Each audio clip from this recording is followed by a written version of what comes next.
bonjour à toutes et à tous, j'espère que vous allez bien. Aujourd'hui on se retrouve pour un nouveau podcast un peu spécial. Sur cette chaîne, vous le savez, je fais beaucoup de critiques de films, mais j'avais envie de vous parler d'un autre aspect du cinéma. On va prendre le sujet à la racine, parce que dans cette série de podcasts qui commence aujourd'hui, on va se concentrer sur le cinéma en lui-même, sans prendre d'exemples particuliers. En tant que fan de cinéma, de novice ou même de professionnel, rien de plus intéressant que de savoir d'où ça vient le cinéma et comment ça a évolué au fil du temps. C'est pourquoi je vous propose ce premier épisode dédié à la création du cinéma. On va donc explorer ensemble une période qui commence à la fin des années 1890 et qui va durer jusqu'aux années 20, une trentaine d'années pendant lesquelles le cinéma va naître, connaître des controverses, des évolutions et voir émerger ses principaux acteurs, dont certains sont encore présents aujourd'hui. Bref, vous l'aurez compris, il est temps pour nous de plonger dans la genèse du 7e art, et ça commence maintenant. Maman disait toujours, la vie c'est comme une boîte de chocolat. On ne sait jamais sur quoi on va tomber. Il était une fois en 1894 un homme nommé Antoine Lumière. De passage à Paris, il va découvrir une machine créée par un certain Thomas Edison appelée le kinétoscope. Ce qui ressemble alors à une petite boîte nous sert en fait, lorsqu'on pose son œil sur la lentille, à voir des images animées défiler au fond de la boîte. Il vient alors une idée dans la tête d'Antoine, il retourne à Lyon, lui qui est un entrepreneur et photographe chevronné, et discute avec ses deux fils, Louis et Auguste Lumière, de ce qu'il a vu à Paris.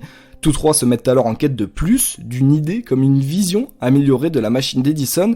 C'est comme ça qu'en 1894, Louis Lumière conçoit un appareil qui par un mouvement assez complexe entraîne une pellicule et permet d'imprimer des images successives à une vitesse telle que l'œil les croit en mouvement fluide. C'est de là que l'invention tiendra son nom cinématographe, ou autrement dit écriture du mouvement. Le comment existe, il faut désormais trouver pourquoi cette machine peut-elle bien servir. Louis Lumière ne perd pas une seconde et veut mettre sa machine au travail. Il va créer ce qu'on peut appeler le premier film de l'histoire du cinéma, et c'est la sortie de l'usine de son père qu'il va décider de filmer en premier. Sobrement appelé Sortie d'usine, ce film, d'une petite minute seulement, sera suivi par le tournage d'autres mini-films qui vont être présentés d'abord en province, dans des petites salles improvisées. La première séance publique aura elle lieu à Paris le 28 décembre 1895, et c'est sans appel, le public est conquis par cette prouesse qui relève de la magie, bénéfice énorme et représentation à répétition. La première ligne de l'histoire du cinéma vient d'être écrite. L'année 1896 va donc forcément être l'année du début de commercialisation du cinématographe, envoyé partout dans le monde, de l'Italie aux États-Unis en passant par la Russie. Mais les frères Lumière, eux, ne sont pas des commerciaux, et si étonnant que ça puisse paraître, ne croient pas à la pérennité de leur invention. Thomas Edison, rappelez-vous, celui qui avait inspiré le cinématographe aux frères Lumière, décide de faire une guerre des brevets, ce qui va pousser les Lumière à s'éloigner de l'industrie. Mais la fin des frères Lumière ne veut pas dire fin du cinéma, au contraire, le succès continue, et avec lui son lot de controverses. Comme toute chose nouvelle, la loi n'a rien prévu, et on peut donc tout montrer jusqu'à ce que quelqu'un dise stop. L'Église accuse cette invention de machine du diable, et ça n'est pas des films comme Le baiser de May Irwin et John C. Reilly qui vont rassurer leur opinion. Ce film montrant un baiser langoureux et passionné entre un homme et une femme provoque de maintes critiques. Le 4 mai 1897, même une salle fraîchement inaugurée va prendre feu en plein milieu d'une projection, avec pour cause justement un mal fonctionnement du projecteur. Drame certes, avec plus d'une centaine de morts, mais ça n'en sera pas assez pour freiner la nouveauté. Tout le monde en demande encore plus, si bien que l'invention atteint la frontière américaine. Aujourd'hui, tout le monde connaît Hollywood, mais le cinéma n'a pas commencé par là. Les gens se rendent dans ce qu'on appelle des Nickelodeon. Oui, maintenant Nickelodeon, c'est plutôt une chaîne de dessins animés, mais avant, c'était des petites salles modestes qui permettaient à la classe populaire de s'évader pour quelques cents. Loisir en vogue, qui va voir son public s'agrandir, on comptera en 1907 près de 2 millions de spectateurs par jour dans plus de 3000 salles à travers les États-Unis. Le public évolue aussi, avec une population plus aisée, conquérie par de nouvelles salles plus confortables et luxueuses. De nombreux acteurs commencent à émerger, mais comme tout nouveau marché, rien n'est stable. Edison essaie de créer une alliance pour contrôler toute l'industrie, la Trust, mais les jeunes producteurs, metteurs en scène, scénaristes vont alors se rendre dans une région où la main-d'œuvre est de meilleure qualité-prix. Cette région, c'est la Californie, et ce sera là la naissance d'Hollywood. De surenchère en surenchère, les courts-métrages vont laisser leur place à des super-productions, telles que Les 4 Cavaliers de l'Apocalypse, sorti en 1921. La stabilité se rapproche enfin peu à peu, alors qu'on voit des acteurs se démarquer distinctement. MGM, Paramount, Fox, Warner et RKO sont dans le top 5. Vous reconnaissez sûrement certains de ces studios qui sont encore présents dans le paysage cinématographique aujourd'hui, et avec 3 autres acteurs moins importants, ils représentent à la fin des années 20 75% des films à gros budget et 90% des recettes, une dominance américaine qui n'empêche pas d'autres pays comme la France de se développer, bien que moins rapidement, et en France, les studios majeurs se nomment Pathé et Gaumont, 2 sociétés qui vont avoir un historique un peu similaire, pas spécialisés à la base dans le domaine de l'art ou de la photographie, ce sont 2 hommes, Charles Pathé et Léon Gaumont, qui vont essayer de saisir l'opportunité offerte par le cinématographe. Ils vont ainsi tout plaquer dans leur industrie respective pour se lancer corps et âme dans l'aventure de l'image animée.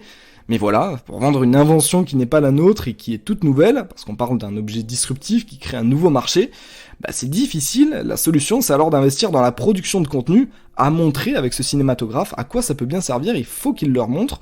Les productions Gaumont et Pathé naissent alors, et en 1903, les 2 sociétés possèdent à elles deux un total énorme de 550 000 films. Certes, ce sont pas des films comme on peut les connaître aujourd'hui en termes de durée, mais la fièvre cinéma est si grande que dans un studio Pathé, on pouvait produire près de 6 films par semaine. Cette industrie composée de 2 grands leaders sera même en avance par rapport aux États-Unis, mais les effets de la Première Guerre mondiale joueront en faveur des USA qui passeront et resteront leaders mondiaux. Quant au style des films français, on trouvera de tout, et notamment des films à épisodes, adaptés souvent de la littérature, un peu à la manière série télévisée, avec la création de personnages emblématiques et récurrents, les studios s'assurent un public fidèle. C'est le cas avec la série de films Fantomas, réadaptée plus tard avec l'excellent Louis de Funès. Ils essaieront même de s'inspirer des westerns américains, mais avec toujours moins de succès bien sûr. C'est connu, les Français en ont toujours essayé de copier les États-Unis, et les vainqueurs, on les connaît, c'est eux. Mais pourquoi pas regarder un peu outre-Manche comment le cinématographe a été reçu par nos amis britanniques.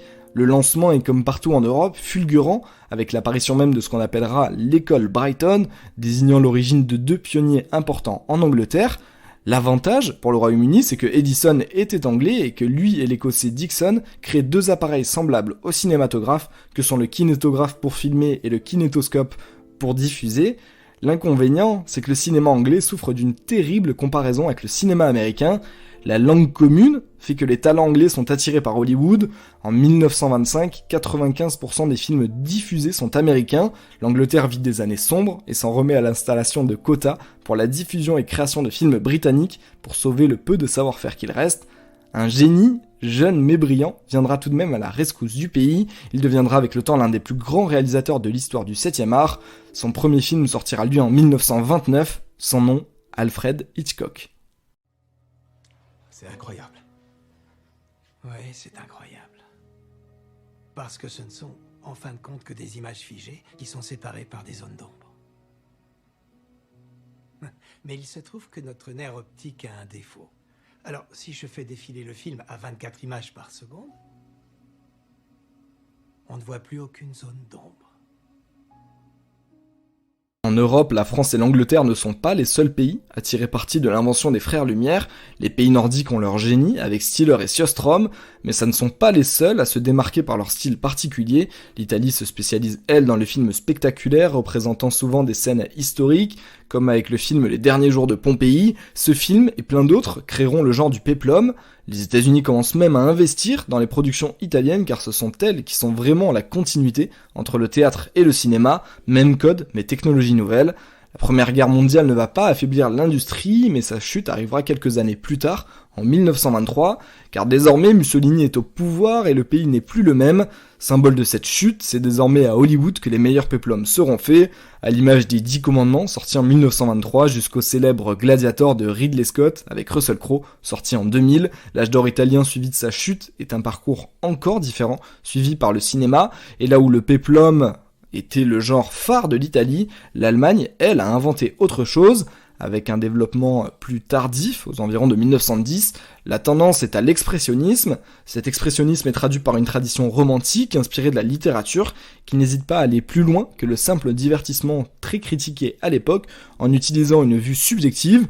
La tendance démoniaque suit cette vague avec la retranscription de mythes littéraires très anciens, comme le sont des films comme Le Golem ou Le Cabinet des figures de cire, à la manière un peu du monstre de Frankenstein, mais comme toujours, les talents allemands seront remarqués par Hollywood et attirés par les possibilités infinies que le cinéma américain offre. Décidément, c'est toujours les mêmes qui gagnent, et depuis le début de ce podcast, vous l'aurez sans doute remarqué, il y a un événement dont on n'a pas encore parlé en détail et qui a pourtant bouleversé le paysage cinématographique. La Première Guerre mondiale, aussi appelée Grande Guerre, a eu pour conséquence de renforcer la domination américaine et de fragiliser certaines industries européennes. L'outil sera néanmoins très utilisé pendant cette période à des fins de propagande ou pour montrer un point de vue réaliste sur les horreurs de la guerre. Le ministre britannique de l'époque qualifiera le cinéma de langue universelle, symbole d'une guerre dans la guerre qui faisait rage à l'époque dans le monde. Toutes les armées possédaient leur propre service de cinématographie. Quoi de mieux pour motiver les troupes et l'arrière-base que des vidéos héroïques des courageux soldats. La censure déjà forte à l'époque ne permettait pas encore de montrer une vision pacifiste de la guerre. Récemment sur Netflix est sortie une nouvelle version d'Al West Rien Nouveau, récompensée aux Oscars. La première version était elle sortie en 1930 et montrait l'embrigadement de soldats allemands, une vision humaniste interdite dans les années 20. Et si on commence à voir que le cinéma pouvait être un outil politique, qu'il avait déjà compris à l'époque, c'est Lénine, le cinéma soviétique, bien que tardivement entré dans la course au cinématographe, ce seront les premiers à créer une école de cinéma en 1917, et les réticences de figures artistiques importantes comme le poète Maïakovski, une fois mises de côté, laisseront place à une euphorie qui durera jusqu'à ce que le pouvoir prenne trop de place et n'influence trop le cinéma de l'époque. Des films comme L'homme à la caméra seront quand même des sources de style et de techniques riches. Oui, à l'époque, on a déjà des grands metteurs en scène, et si en un siècle le cinéma a évolué sur les effets spéciaux et autres nouvelles techniques, les mouvements de caméra restent eux les mêmes, et le vocabulaire aussi. Et on arrive d'ailleurs au petit point technique de ce podcast. Il est temps pour moi de vous expliquer un peu ce qui se cache derrière des mots comme gros plan, travelling ou encore plan large. Des termes confus, parfois même pour les plus cinéphiles. Le travelling, par exemple, c'est une méthode inventée il y a un petit moment par Giovanni Pastrone pour le tournage de son film Cabiria en 1913. Il fixe sa caméra à un chariot à roues et permet ainsi un déplacement du point de vue pendant une même scène, un mouvement fluide et stable pour se rapprocher, s'éloigner, même suivre un objet en mouvement. Chaque mouvement de caméra, si petit soit-il, et d'ailleurs même l'absence de mouvement parfois, permet au réalisateur de transmettre une émotion parce que c'est fait pour ça, et le plan large, qui lui est un plan éloigné, montrant la scène dans son ensemble, permet de situer la scène, son contexte, et de donner des informations au spectateur. Le gros plan, qui s'apparente à une vue rapprochée du visage d'un personnage, montre quant à lui une émotion, un sentiment. Ces trois mouvements très importants, mais des mouvements de caméra, il en existe une infinité, et si on s'en limitera aujourd'hui à ces trois-là, croyez bien que ce sera avec plaisir de pouvoir vous en présenter d'autres plus tard. Mais revenons à nos moutons, nous sommes donc au début du XXe siècle, et il me reste à vous parler d'un dernier mouvement cinématographique de l'époque, c'est peut-être le plus représentatif de tous. Le nom du mouvement, le burlesque muet, ne vous dit peut-être rien, mais si je vous parle de personnes comme Harold Lloyd ou de Charlie Chaplin, ça vous parlera sûrement plus. Destiné à faire rire, ce genre maniait déjà à la perfection l'absurde et le comique. Chaplin restera à jamais l'acteur le plus emblématique, inventeur du personnage du Charlot avec la canne et le chapeau melon, un homme qui traverse les années, les révolutions technologiques sans forcément comprendre tout ce qui lui arrive, avec un peu une niaiserie. Les temps modernes montrera par exemple d'un œil innocent l'industrialisation, quand le dictateur se moquera presque ouvertement d'Adolf Hitler. Sa génération de comiques muets disparaîtra malheureusement presque d'un coup avec le passage au parlant, et seul Chaplin demeurera une icône. La disparition du muet à la fin des années 20 marque un tournant dans l'histoire du cinéma, et une autre période s'ouvre, période qu'on pourrait surnommer l'âge d'or du cinéma, et qui encore très récemment nous était montrée sur grand écran avec Babylone de Damien Chazelle. Je vous en ai d'ailleurs parlé dans un podcast. Je reviendrai pour ma part plus tard vous parler de cette époque et de tous les secrets qu'elle renferme. J'espère que ce premier podcast plus historique sur la période de la naissance du cinéma vous aura plu. N'hésitez pas à vous abonner pour retrouver le prochain, et d'ici là je vous dis à bientôt, et comme le dit Harry Potter... Cinémateur, c'est le podcast du cinéma.